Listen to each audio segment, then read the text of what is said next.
Sejam todos bem-vindos ao estudo diário das Escrituras. Hoje nós vamos começar o nosso estudo aqui em Romanos, capítulo 5, versículo 20, que diz assim: o apóstolo Paulo escreveu: Entrou, porém, a lei para que a ofensa abundasse.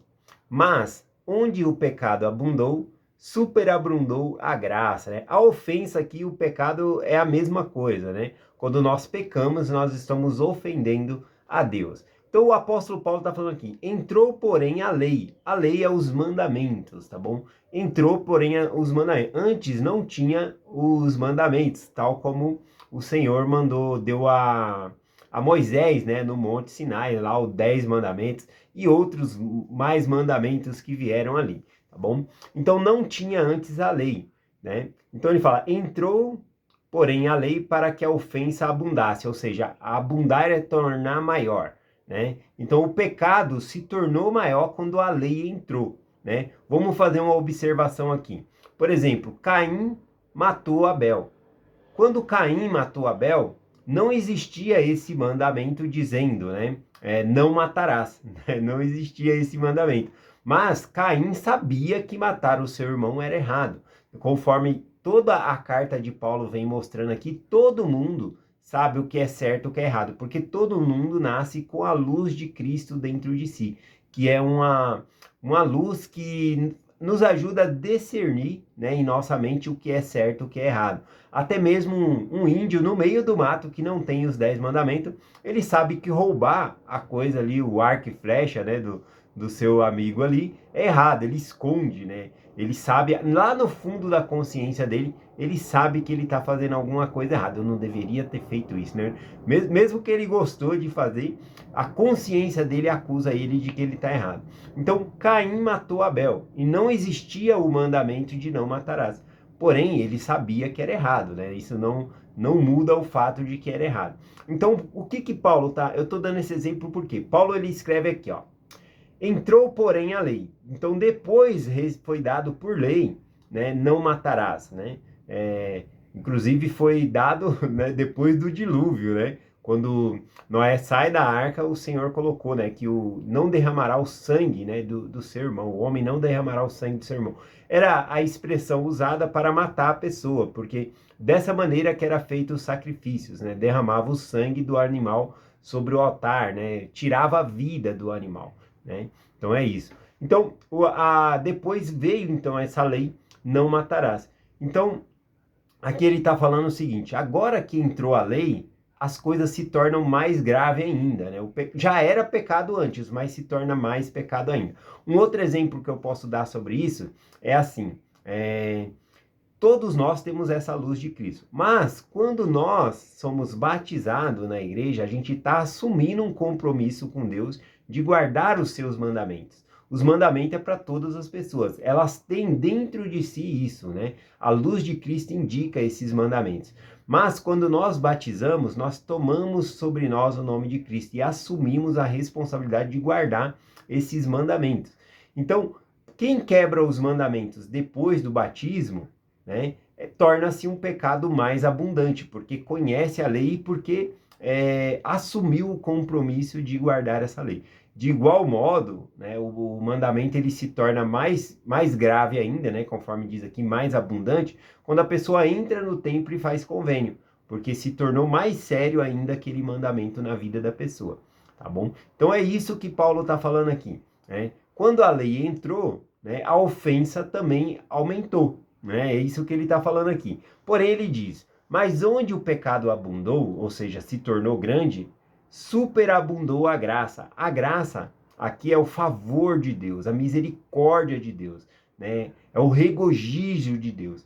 Então, por meio da expiação de Jesus Cristo, é cumprida essa alegria em Deus, porque ele nos resgata do pecado, mesmo que o nosso pecado seja grande. Então, aquele que assume um compromisso com Deus, ou seja, que é batizado, está sendo limpo de seus pecados, tá bom? É a única maneira de nós sermos limpos de nossos pecados é mediante a expiação de Jesus Cristo. E é preciso, então, nós sermos batizados, aceitar Ele como nosso Salvador, tá bom? Mas o mérito é por meio da expiação de Jesus Cristo.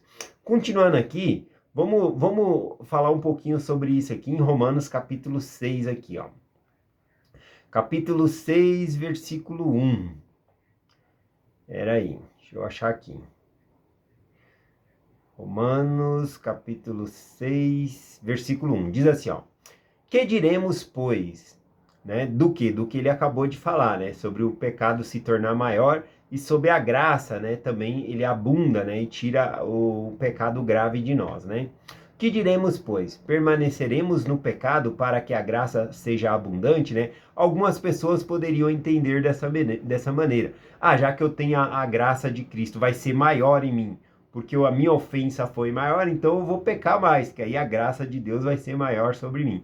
Mas o apóstolo Paulo diz de jeito nenhum, né? Não é isso que ele está ensinando aqui, né? Ele fala aqui, ó, de modo nenhum. Nós que estamos mortos para o pecado, como viveremos ainda nele? Ele fala que quando nós assumimos um compromisso com Deus, nós estamos mortos para o pecado. É isso que ele está falando aqui. Então a gente não pode viver no pecado, ou dizer, a gente vai pecar mais, então a graça de Deus vai ser mais sobre nós. Ele explica isso ensinando sobre o batismo. Aqui no versículo 3 de Romanos 6, ele continua ensinando aqui, ó. Aqui é a promessa, né? A promessa do perdão dos nossos pecados e também da esperança de nós voltarmos a viver com Cristo. Diz assim, ó. Não sabeis que todos quanto fomos batizados em Jesus Cristo, fomos batizados na sua morte? De sorte que se fomos sepultados com ele pelo batismo na morte, para que como Cristo ressuscitou dentre os mortos, pela glória do Pai, assim andemos nós também em novidade de vida. Aqui o apóstolo Paulo falou, né? De maneira nenhuma a gente vai viver pecando, né? Para que a graça seja maior sobre nós. Porque quando nós nos batizamos na semelhança da morte de Cristo. E Cristo morreu pelos nossos pecados. Então, quando nós somos batizados, nós estamos morrendo para a nossa vida anterior e o começo de uma nova vida como discípulo de Cristo. Então, por isso que simbolicamente, né, nós dizemos que nós abandonamos os nossos pecados, né? É porque mesmo depois do batismo a gente volta a pecar. Mas a prática é que nós não vamos permanecer no pecado, né? Nós voltamos a pecar, nos arrependemos, pedimos perdão ao Senhor, Ele nos perdoa e a gente continua a nossa vida, tá bom? Mas ele está dando esse exemplo, que nós, assim como Cristo morreu e ressuscitou, nós também morremos para a nossa vida anterior. A vida anterior não é a vida que você tinha antes das pessoas que você conhecia, nada disso.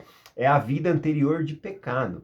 Você abandona a vida de pecado. Ele deixa muito claro isso aqui, né? Que assim como morremos e como Cristo ressuscitou, nós também andamos nessa novidade de vida. De que assim como Cristo ressuscitou, nós também ressuscitaremos para a vida eterna, né? Ele explica aqui, ó. Vamos aqui no versículo 5 ao 7 aqui, né?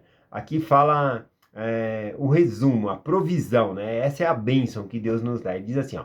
Porque se fomos plantados juntamente com ele na semelhança de sua morte, também o seremos na da sua ressurreição. Sabendo isso, que somos, o homem velho foi com ele crucificado, para que, como o corpo do pecado seja desfeito, o corpo do pecado, ou seja, o desejo, as coisas ruins, os pecados, também morremos. Quando nós somos batizados, nós estamos escolhendo seguir a Cristo, escolhendo guardar os mandamentos de Deus e decidimos deixar a vida anterior, né, de pecado e seguir a Jesus Cristo. Então, por isso que ele fala aqui, para que o corpo do pecado seja desfeito, né, seja apagado, saia de nós, né? Esse é o propósito aqui. Para que não servimos mais ao pecado. Porque o que está morto está justificado do pecado, ou seja, morto para as coisas do mundo, morto para as coisas do pecado. Então a gente tem uma nova novidade de vida, é isso que significa aqui. Finalizando a mensagem de hoje, vou compartilhar aqui o versículo 23, né? O versículo 23 diz assim: porque o salário do pecador é a morte, mas o dom gratuito de Deus é a vida eterna. Por Cristo Jesus, nosso Senhor. Interessante aqui que ele usa a palavra salário, né, para o pecado. Salário significa recompensa, algo que a pessoa adquiriu, né? Por exemplo, você trabalha o mês inteiro, você vai receber o seu salário. Você não pode pensar que o seu patrão está fazendo um favor para você de dar o seu pagamento, porque você fez por merecer. Então, você fez por merecer, então você vai ganhar o seu salário. Mas aqui ele usa essa condição de salário no sentido de receber o quê? A morte. Porque o salário da morte, o salário do pecado é a morte. Que morte? A morte espiritual. Viver afastado da presença de Deus. O pecado significa agir conscientemente contra a presença de Deus, contra Deus. Conscientemente nós sabemos que estamos pecando e aí então nós nos afastamos de Deus. O pecado nos afasta da presença de Deus. Então o ganho do pecado, ou seja, o salário do pecado é a morte espiritual, essa separação entre nós e Deus. E aí ele diz, né? Mas o dom gratuito de Deus é a vida eterna. Repare que quando ele fala sobre ganhar a vida eterna, por Cristo Jesus nosso Senhor. Sobre ganhar a vida eterna, ele não usa a palavra salário. Você prestou atenção? Sobre o pecado, ele fala, o salário do pecado é a morte. Né? Mas qual é o salário da vida eterna? Ele não coloca. Por quê? Porque não é um salário, não é uma recompensa que eu estou fazendo e que Deus... Não, eu guardei os mandamentos, agora eu mereço ser salvo. Não é isso que está ensinando. Repara que o apóstolo Paulo está ensinando desde o começo sobre essa graça, que a salvação é um dom gratuito de Deus. Não há algo que nós possamos... Por mais que você vivendo a sua vida inteira aqui, tentando observar a lei, guardar os mandamentos, ainda assim você necessita da expiação de Jesus Cristo. Né? Então nós somos salvos por meio da expiação de Jesus Cristo, por meio da graça, da alegria do Senhor em nos conceder essa bênção. Então, quando ele vai falar da vida eterna, ele muda o termo, ele já não fala salário, porque não é algo que vem de nós. Nós não conquistamos a vida eterna por meio de nossas obras, mas é por meio da expiação de Jesus Cristo. Então é por meio da graça, por meio do favor de Deus. Então por isso que ele fala, né? É dom gratuito de Deus, é a vida eterna. Por Cristo Jesus, nosso Senhor, por meio de Jesus Cristo. Então eu gostei muito desse versículo, né? Vou ler ele de novo até, ó. Porque o salário do pecado é a morte, mas o dom gratuito de Deus é a vida eterna. Por Cristo Jesus, nosso Senhor, né? Então aqui nós podemos observar, né, que Deus ele nos concede dois caminhos.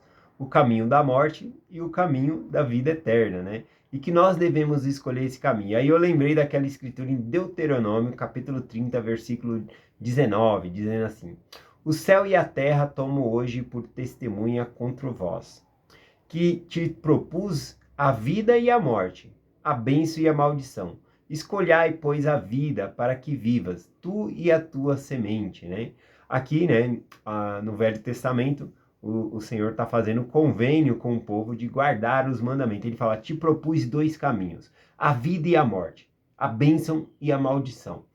E olha, ainda que Deus está propondo dois caminhos para nós escolhermos, né, a vida ou a morte, ou seja, o pecado, né, se você escolher o pecado, o resultado é a morte. Então a gente tem que avaliar a nossa vida. A vida que eu estou vivendo hoje, a consequência dela vai ser a morte ou vai ser a vida eterna? Interessante isso. Então o Senhor concedeu dois caminhos, a vida e a morte, né? Ele coloca aqui a bênção e a maldição. Aí escolhei, pois, a vida. Veja que ele não é nulo nesse, né? Não é que ele pôs os dois caminhos, escolhe aí. Não. Escolhei, pois, a vida para que vivas. O Senhor está desejoso que nós escolhemos o que é certo, para que nós vivamos, para que nós possamos, para que a graça dele recaia sobre nós e que nós possamos ter a bênção, né, de receber a expiação de Cristo, fazer efeito sobre nós, para que nós possamos ser salvos. Tá bom? Então é por meio da graça de Deus, é por meio da expiação de Jesus Cristo que nós somos salvos. Mas Cristo, Deus, ele propondo esses dois caminhos, ele não é nulo, ele fala, escolhi, pois, a vida, e tudo isso ele está fazendo para que nós escolhemos a vida. Ele chama profeta, ele nos dá a escritura, nós temos o Espírito Santo, nós temos a igreja como uma organização para nos ajudar, a família é o centro do aprendizado, onde nós aprendemos o Evangelho. Então, tudo isso é para nos proporcionar para que nós possamos escolher a vida. Então, o Senhor, ele nos ajuda nesse processo todo.